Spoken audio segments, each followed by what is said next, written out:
The importance of exports to the U.S. beef industry has been well documented, and the U.S. Meat Export Federation works hard every day to enhance demand for our product overseas.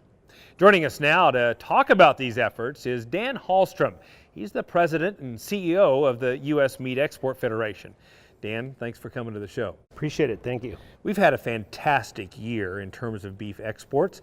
Talk to us about the performance of 2017 and what really drove that. Yeah, well, we're coming in. We'll have the final stats next week, but it looks like we're going to come in at a new value record for U.S. beef exports of right around 7.3 billion. And I'm telling you, it's a combination of a lot of factors. We had tremendous growth this year in Japan, tremendous growth in Korea, Taiwan. We've seen tremendous growth in Central and South America, and even places like West Africa on beef variety meats. So we're pretty happy with the way it's coming in.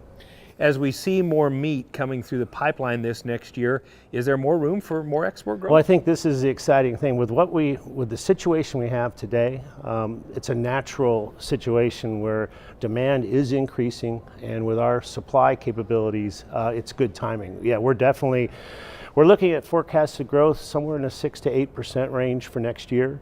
But of course, there's a lot of unknowns out there. Well, and one of the unknowns that I want to talk about is NAFTA, right? I mean, Yeah. I think there's a number of folks on pins and needles just wondering how this is going to work out. What's your sense on where we stand with NAFTA, particularly after the Montreal meeting? Well, I think the situation's one of optimism. They've agreed, coming out of that meeting in Montreal that ended here recently, they've agreed to have at least 2 more sessions, 2 more rounds. And I guess in the Montreal meeting, they also made some significant progress on the anti-corruption chapter.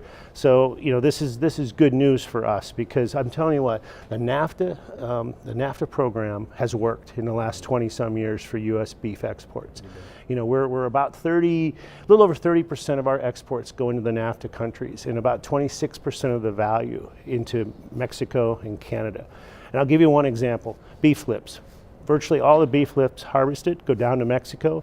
We're getting $2 a pound for beef lips, which would go into rendering or some sort of form of cheap trimmings. $4 a head on one item going to a place like Mexico.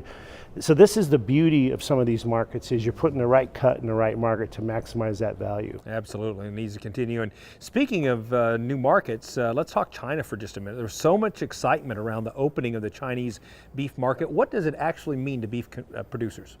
Well, we're off to a slow start, but it's a very good start. We knew it would be slow. We have some restrictions, and not all the cattle qualify. That being said, we're seeing every month, starting last June, up until November, our latest stats was about 650 tons. So it's slower than we'd hoped, but this is good news. Each month it's increasing, and the real beauty of it is this is one of the highest value markets in the world, because there's a huge premium for these non-hormone treated cattle. So the exciting part is that the reception on the customer side, especially that food service, family style dining side, has been phenomenal. They miss U.S. beef. So we're getting it in their mouths. It's slowly increasing. I think we'll continue to see this performance increase, and over time we'll see this market become more and more important. We talk about Japan and China and Canada and Mexico and Korea, but beyond those major markets, where are the other opportunities for U.S. beef? Well, I think Central and South America, without a doubt. Markets like Chile, Peru. Peru's a phenomenal market for beef variety meats. There's a lot of tripe that goes down there. Part of the reason where tripe values are where they are today is because of Mexico and Peru. Central America, we're doing work with the Walmart subsidiaries in Central America, so we're starting to see more of a presence into retail on the U.S. beef side. So, you know, there's a lot of these countries, El Salvador, Guatemala, Panama, by themselves are not so big. You add them together, it's significant. So this is the beauty of some of these markets. The other area that I would say is exciting is Africa.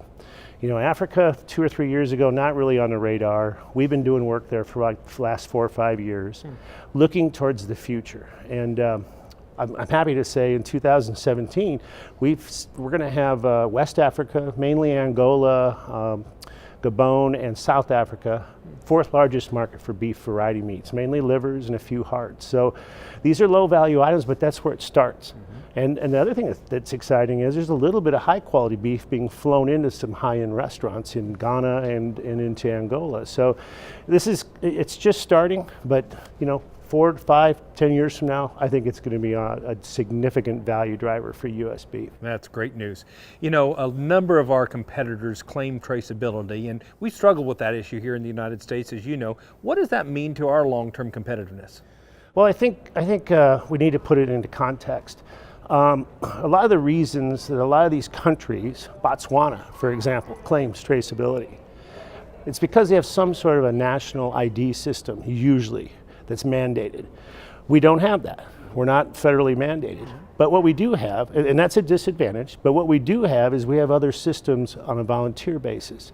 So I think that we're well positioned, especially as we have more of a push to increase these programs, that from a marketing standpoint, we can incorporate it more into our branded beef stories into places like Japan and Korea. So, you know, I think even though we're maybe a little behind in this area, that this is an area we can really push for the future.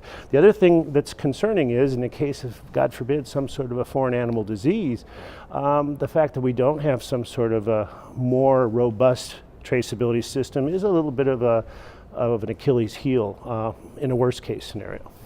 Well, thank you so much for spending time with us, and thank you for all you do to promote and market our product across this globe. It's my pleasure. Thank you.